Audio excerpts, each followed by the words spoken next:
5 साल का बच्चा पहुंचा जंगल में। ऐसे दिखे भगवान आर्षि आग के पुत्र। श्रुत ने बालपन में सोच लिया कि उसे ईश्वर से मिलना है। श्रुत ने सुन रखा था कि ईश्वर दूर कहीं रहता है, इसलिए उसने ईश्वर से मिलने के लिए यात्रा की तैयारी शुरू की।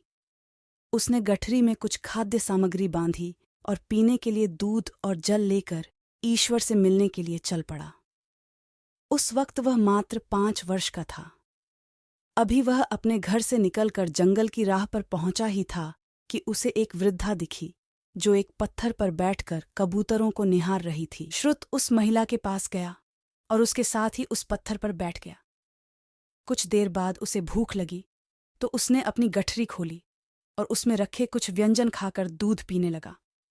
महिला श्रुत को ध्यान से देख रही थी। श्रुत को लगा कि शायद महिला भी भूखी है, इसलिए उसने अपने कुछ व्यंजन उस बूढ़ी महिला की तरफ बढ़ा दिए।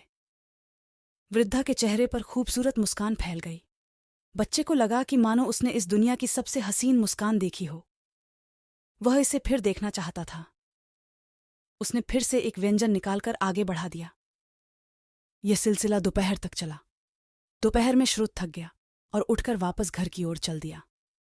घर पहुंचकर उसने दरवाज़ा खटखटाया। माँ ने दरवाज़ा खोलकर उसे आश्चर्य से देखा और उसकी प्रसन्नता की वजह पूछी। श्रुत ने कहा कि आज वह ईश्वर से मिलकर आया है और उसकी मुस्कान दुनिया में सबसे खूबसूरत है। श्रुत के चेहरे पर आई अभूतपूर्व शांति से माँ आश्चर्यचकित थीं। दूसरी ओर वृद्धा भी अपने घर देर से पहुंची तो बेटे ने माँ से देर की वजह पूछी। माँ ने कहा, आज मेरी मुलाकात ईश्वर से हुई। वह मेरी उम्मीद से काफ़ी कम उम्र का था।